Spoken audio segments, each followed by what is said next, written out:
வணக்கம். தந்தையின் பாட்காஸ்ட் செய்திகளை வாசிப்பது நான் கார்த்திகா பிரகாஷ். முதலில் தலைப்புச் செய்திகளை பார்க்கலாம். உத்தரகாண்ட் மாநிலம் உத்தரகாஷியில் சில்கியாரா சுரங்கப்பாதையில் சிக்கியிருந்த 41 தொழிலாளர்களும் பத்திரமாக மீட்பு. குழாய் வழியாக ஒருவர் பின் ஒருவராக வெற்றிகரமாக மீட்டு வந்தது மீட்புக் குழு. 17 நாட்களாக 400 மணி நேரம் நடைபெற்ற மீட்புப் பணி வெற்றிகரமாக முடிவுக்கு வந்தது. மீட்புப் பணியில் ஈடுபட்ட தேசிய, மாநில மற்றும் அனைத்து குழுவினருக்கும் முதலமைச்சர் புஷ்கர் சிங் தாமி வாழ்த்து. தொழிலாளர்கள் அனைவரும் மீட்கப்பட்டதில் மகிழ்ச்சியும் நிம்மதியும் அடைந்ததாக குடியரசுத் தலைவர் திரௌபதி முர்மு வாழ்த்து. தொழிலாளர்களின் தைரியமும் மன உறுதியும் அனைவருக்கும் உத்வேகத்தை அளிப்பதாக பிரதமர் நரேந்திர மோடி நெகிழ்ச்சி. வங்கக்கடலில் உருவான குறைந்த காற்றழுத்த தாழ்வு பகுதி நாளை காற்றழுத்த தாழ்வு மண்டலமாக வலுப்பெற்று புயலாக மாறுகிறது. புதிய புயலுக்கு மிக்ஜாங் என பெயரிடப்பட்டுள்ளதாக இந்திய வானிலை ஆய்வு மையம் தகவல். தமிழகத்தின் 11 மாவட்டங்களில் இன்றும் நாளையும் கனமழை பெய்யும். சென்னை வானிலை ஆய்வு மையம் தகவல். இன்னுயிர் காப்போம் நம்மை காக்கும் 48 என்ற திட்டம் மூலம் கடந்த 2 ஆண்டுகளில் 2 லட்சமாவது பயனாளிக்கு மருத்துவ சிகிச்சை. முதலமைச்சர் மு.க.ஸ்டாலின் டுவிட்டர் பதிவு. ஆவின் கொள்முதல் விலையை உயர்த்த நடவடிக்கை எடுக்கப்பட்டுள்ளது. மற்ற மாநிலங்களை ஒப்பிடுகையில் ஆவின் டிலைட் பால் விலை மிகவும் குறைவு எனவும் அமைச்சர் மனோ தங்கராஜ் விளக்கம். இந்தியா ஆஸ்திரேலியாவுக்கு எதிரான 3வது T20 போட்டி. ஆஸ்திரேலிய அணி அபார வெற்றி. 5 விக்கெட் வித்தியாசத்தில் த்ரில் வெற்றி பெற்று அசத்தல். இனி விரிவான செய்திகள்.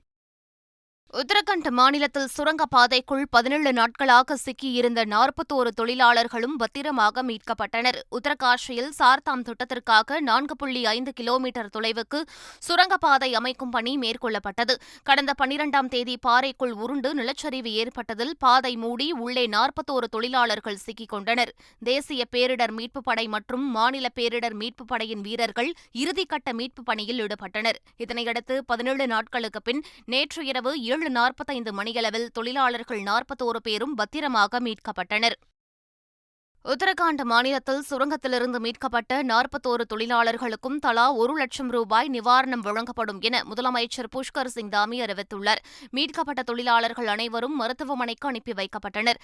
அவர்கள் வீடு திரும்பும் வரை மருத்துவ சிகிச்சைக்கான ஏற்பாடுகளை அரசே செய்யும் என்றும் முதலமைச்சர் புஷ்கர் சிங் தாமி அறிவித்தார். உத்தரகாண்ட் மாநிலத்தில் சுரங்கப்பாதையில் சிக்கிக் கொண்ட 41 தொழிலாளர்களை வெற்றிகரமாக மீட்பதில் GT5 என்ற ரிக் இயந்திரம் முக்கிய பங்கு வகித்தது. தமிழ்நாட்டின் திருச்செங்கோட்டைச் சேர்ந்த தனியார் நிறுவனம் அனுப்பி வைத்த அந்த இயந்திரம் மூலம் சுமார் 60 மீட்டர் நீளத்துக்கு துளையிடப்பட்டு அதன் வழியாக உள்ளே சிக்கியிருந்த தொழிலாளர்களுக்கு அத்தியாவசிய பொருட்கள் அனுப்பி வைக்கப்பட்டன. மீட்புப் பணியில் உதவி செய்தது பெருமையளிப்பதாக அந்த நிறுவனத்தின் இயக்குநர் ராமச்சந்திரன் தெரிவித்துள்ளார். இன்னுயிர் காப்போம் நம்மை காக்கும் 48 திட்டம் கடந்த 2021ஆம் ஆண்டு அறிமுகப்படுத்திய நிலையில் 2 ஆண்டுகளில் செவ்வாய்க்கிழமையன்று 2 லட்சமாவது பயனாளிக்கு மருத்துவ சிகிச்சை அளிக்கப்பட்டுள்ளதாக முதலமைச்சர் மு.க.ஸ்டாலின் தெரிவித்துள்ளார். அவர் வெளியிட்டுள்ள டுவிட்டர் செய்தியில் 2008ஆம் ஆண்டிலேயே 108 ஆம்புலன்ஸ் சேவையை தொடங்கியவர் மறைந்த தலைவர் கருணாநிதி என்று பதிவிட்டுள்ளார். சாலை விதிகளை பின்பற்றி பாதுகாப்பான பயணங்களை மேற்கொள்வோம், குடும்பங்களில் மகிழ்ச்சியை நிலைபெற செய்வோம் என்றும் அவர் குறிப்பிட்டுள்ளார். தமிழ்நாட்டில் மீண்டும் அதிமுக ஆட்சி அமைந்தால் சிறுபான்மை மக்களின் கோரிக்கைகள் அனைத்தும் நிறைவேறும் என்று அக்கட்சியின் பொதுச் செயலாளர் எடப்பாடி பழனிசாமி தெரிவித்துள்ளார். புரட்சித் தலைவர் எம்ஜிஆர் மற்றும் புரட்சித் தலைவி அம்மா ஆகியோர் வைத்த கொள்கையின் வழியில் என்றும் உறுதியோடு செயல்படும் மக்கள் பணியாற்றும் சிறுபான்மை மக்களின் கேடயமாகவும் பாதுகாப்பு அரணாகவும் என்றென்றும் கிறிஸ்தவ பெருமக்களுக்கு துணை நிற்கும் என்பதை உறுதிபட தெரிவித்துக் கொள்கின்றேன். கட்சிக்கு துரோகம் செய்ததால் கரைவேட்டியை கூட கட்ட முடியாத நிலைக்கு பன்னீர்செல்வம் தள்ளப்பட்டு விட்டார் என்று அதிமுக முன்னாள் அமைச்சர் ஜெயக்குமார் விமர்சித்துள்ளார். அது மட்டும் இல்லாமல் பார்த்தீங்கன்னா கட்சிக்கு தொடர்ச்சியாக துரோகம் செஞ்சது, அதுக்கெல்லாம் சேர்ந்து இயற்கை என்னும் ஆண்டவன் நல்லா பழி வாங்கிட்டான். அதாவது வேஷ்டி கட்டக்கூட முடியாத நிலைமை. அதாவது கட்சி வேஷ்டி, மற்ற வேஷ்டி கட்டிக்கலாம், கட்சி வேஷ்டி கட்டக்கூடாத, கட்சி வேஷ்டி கூட கட்ட முடியாத ஒரு நிலைமைக்கு இன்றைக்கி ஓபிஎஸ் ஆளாயிட்டார்னா அந்த அளவுக்கு இன்றைக்கி பார்த்தீங்கன்னா ஒரு கட்சிக்கு துரோகம், தொண்டர்களுக்கு துரோகம், இப்படி எல்லோருக்கும் துரோகம் செய்வதனால இன்றைக்கி இந்த பரிதாபமான நிலை இன்றைக்கி ஓபிஎஸ்க்கு ஏற்பட்டிருக்கு. சொத்து குவிப்பு வழக்கிலிருந்து அமைச்சர் தங்கம் தென்னரசை விடுவித்ததை எதிர்த்து தாமாக முன்வந்து விசாரணைக்கு எடுத்த வழக்கின் விசாரணையை சென்னை உயர்நீதிமன்றம் டிசம்பர் 8ஆம் தேதிக்கு ஒத்திவைத்துள்ளது. சொத்து குவிப்பு வழக்கிலிருந்து அமைச்சர் தங்கம் தென்னரசு உள்ளிட்டோரை மாவட்ட முதன்மை அமர்வு நீதிமன்றம் விடுவித்து உத்தரவிட்டிருந்தது. இந்த உத்தரவை மறு ஆய்வு செய்யும் வகையில் சென்னை உயர்நீதிமன்றம் தாமாக முன்வந்து வழக்கை விசாரணைக்கு எடுத்தது. இந்த வழக்கு நீதிபதி ஜெயச்சந்திரன் முன்பு விசாரணைக்கு வந்தபோது தங்கம் தென்னரசு தரப்புக்கு உத்தரவு நகலை வழங்க பதிவுத்துறைக்கு உத்தரவிட்டு விசாரணையை டிசம்பர் 8ஆம் தேதிக்கு ஒத்திவைத்தார். வன்முறையை தூண்டும் வகையில் பேசியதாக கூறி பாஜக மாநில தலைவர் அண்ணாமலை மீது சேலம் நீதிமன்றத்தில் சமூக ஆர்வலர் பியூஷ் மானுஷ் வழக்கு தாக்கல் செய்துள்ளார். அதில் மதுரையில் நடைபெற்ற நிகழ்ச்சி ஒன்றில் வன்முறையை தூண்டும் வகையில் பேசியதாக கூறி அவர் மீது எஃப்ஐஆர் பதிவு செய்து உரிய நடவடிக்கை எடுக்க வேண்டும் என வலியுறுத்தியுள்ளார். தமிழகத்தில் சட்டம் ஒழுங்கை சீர்குலைக்கும் வகையில் தொடர்ந்து பேசி வரும் அண்ணாமலை மீது உரிய நடவடிக்கை எடுக்க அரசும் காவல்துறையும் முன்வராத நிலையில் தனி மனிதராக வழக்கு தொடர்ந்து வருவதாக பியூஷ் மானுஷ் தெரிவித்தார். ஹரியானாவில் துப்பாக்கியால் சுடவந்த 4 மர்ம நபர்களை பெண் ஒருவர் துடைப்பத்தால் விரட்டியடித்த சம்பவம் நடைபெற்றுள்ளது. பவானி மாவட்டத்தில் இளைஞர் ஒருவர் தனது வீட்டிற்கு முன்பாக நின்று கொண்டிருந்தார். அப்போது 2 பைக்குகளில் வந்த 4 மர்ம நபர்கள் இளைஞரை நோக்கி துப்பாக்கியால் சுட முயன்றார். அச்சமடைந்த அந்த இளைஞர் தன்னை காப்பாற்றிக் கொள்ள அங்கிருந்து ஓட்டம் பிடித்தார். துப்பாக்கி சப்தம் கேட்டு அருகிலிருந்த வீட்டிலிருந்து வெளியே வந்த பெண்மணி துடைப்பத்தை கையில் எடுத்துக் கொண்டு மர்ம நபர்களை விரட்டினார். இதனையடுத்து மர்ம நபர்கள் பைக்கில் ஏறி அங்கிருந்து தப்பினர். திரைப்படத்தில் பாட இசையமைப்பாளர் இமான் வாய்ப்பு தருவதாக கூறியது மகிழ்ச்சி அளிப்பதாக பள்ளி சிறுமி தெரிவித்துள்ளார். விழுப்புரம் மாவட்டம் திண்டிவனம் அடுத்த அம்மனம்பாக்கம் கிராமத்தைச் சேர்ந்த இசைக்கலைஞர் ராஜ்குமாரின் மகள் தர்ஷினி அரசு பள்ளியில் 7ஆம் வகுப்பு படித்து வருகிறார். இவர் பாடிய கிராமிய பாடல் சமூக வலைதளங்களில் வைரலானது. இந்த வீடியோவை பார்த்து வியந்த இசையமைப்பாளர் இமான் சிறுமி தர்ஷினியை தொலைபேசியில் தொடர்பு கொண்டு பாராட்டு தெரிவித்ததுடன் சினிமாவில் பாட வாய்ப்பளிப்பதாகவும் உறுதியளித்துள்ளார். தயாரிப்பாளர் ஞானவேல் ராஜா பொதுவெளியில் இயக்குநர் அமீரிடம் மன்னிப்பு கேட்க வேண்டும் என இயக்குநர் கரு பழனியப்பன் வலியுறுத்தியுள்ளார். ஞானவேல் ராஜாவிற்கு கண்டனம் தெரிவித்து அறிக்கை வெளியிட்டுள்ள அவர், பருத்தி வீரன் படத்தில் 100 முரண்பாடு இருந்தாலும் பொதுவெளியில் ஒரு இயக்குநரை திருடன் என்று எப்படி கூறலாம் என சாடியுள்ளார். மகனுக்கு மிகப்பெரிய வெற்றி படம் தந்த இயக்குநர் அமீருக்கு சிவக்குமார் கொடுத்தது 18 ஆண்டுகால மன உளைச்சலும் திருட்டு பட்டமும் தானா என கேள்வி எழுப்பியுள்ளார். அந்தமானில் நிலவும் காற்றழுத்த தாழ்வு பகுதி மண்டலமாக மாறி டிசம்பர் 1ஆம் தேதி புயலாக வலுப்பெறும் என இந்திய வானிலை ஆய்வு மையம் தெரிவித்துள்ளது. தெற்கு அந்தமான் மற்றும் அதனை ஒட்டிய மலாக்கா ஜலசந்தி பகுதியில் காற்றழுத்த தாழ்வு பகுதி நிலவுகிறது. நாளைய தினம் காற்றழுத்த தாழ்வு மண்டலமாக இது மாறும் என எதிர்பார்க்கப்படுகிறது. டிசம்பர் 1ஆம் தேதி புயலாக வலுப்பெறும் என இந்திய வானிலை ஆய்வு மையம் கணித்துள்ளது. மியான்மர் நாட்டின் பரிந்துரைப்படி புயலுக்கு மிக்ஜாம் என பெயர் வைக்கப்பட உள்ளது. தமிழகத்தின் 11 மாவட்டங்களில் இன்றும் நாளையும் கனமழை பெய்யும் என சென்னை வானிலை ஆய்வு மையம் தெரிவித்துள்ளது. தென் இலங்கை மற்றும் அதை ஒட்டிய பகுதிகளில் வளிமண்டல கீழடுக்கு சுழற்சி நிலவுகிறது. இதன் காரணமாக தமிழகத்தின் 11 மாவட்டங்களில் இன்றும் நாளையும் கனமழை பெய்யும் என சென்னை வானிலை ஆய்வு மையம் தெரிவித்துள்ளது. இதன்படி காஞ்சிபுரம், செங்கல்பட்டு, விழுப்புரம், கடலூர், மயிலாடுதுறை, நாகப்பட்டினம், திருவாரூர், தஞ்சாவூர், புதுக்கோட்டை, ராமநாதபுரம், தூத்துக்குடி ஆகிய 11 மாவட்டங்களில் கனமழை பெய்யக்கூடும் என தெரிவிக்கப்பட்டுள்ளது. ஆவின் கொள்முதல் விலையை உயர்த்த நடவடிக்கை எடுத்துள்ளதாகவும் மற்ற மாநிலங்களை ஒப்பிடுகையில் ஆவின் டிலைட் பால் விலை மிகவும் குறைவு எனவும் அமைச்சர் மனோ தங்கராஜ் விளக்கம் அளித்துள்ளார். விவசாய பொருட்களுடைய விலைகள் கூடிய காலகட்டத்தில் உற்பத்தி செலவு கொஞ்சம் அதிகமாக இருக்கும். அது நாங்கள் மாண்பு முதல்வருடைய கவனத்திற்கு கொண்டு சென்றிருக்கின்றோம்.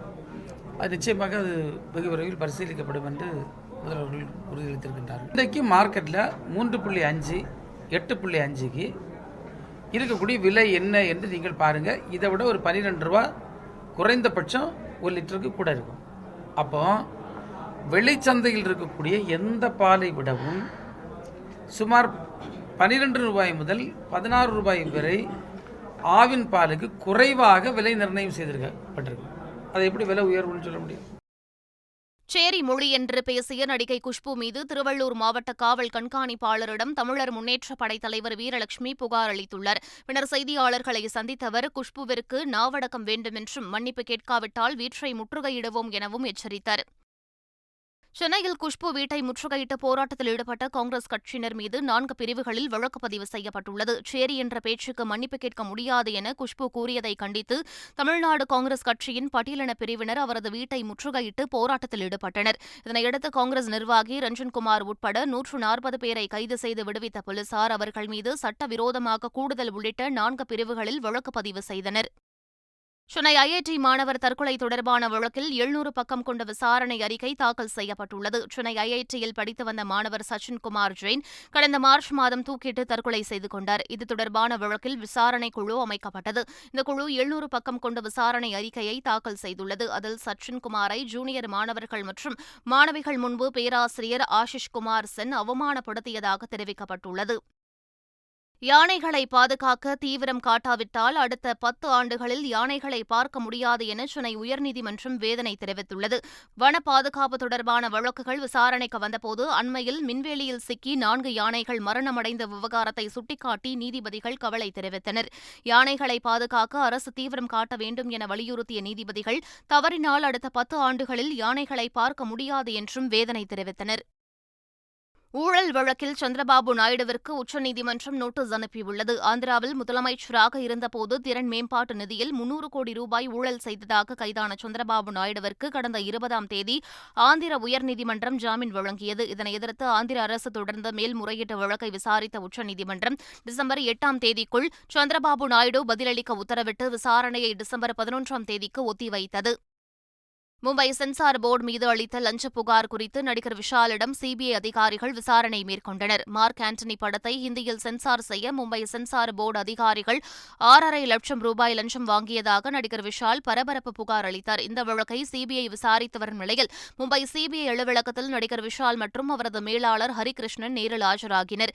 ஏற்கனவே சமர்ப்பிக்கப்பட்ட ஆவணங்களின் அடிப்படையிலும் குரல் பரிசோதனை அடிப்படையிலும் விசாரணை நடைபெற்றதாக குறிப்பிட்ட விஷால், வாழ்நாளில் இதுபோன்ற அலுவலகத்திற்கு எல்லாம் செல்வேன் என நினைத்து கூட பார்த்ததில்லை என எக்ஸ் தளத்தில் பதிவிட்டார்.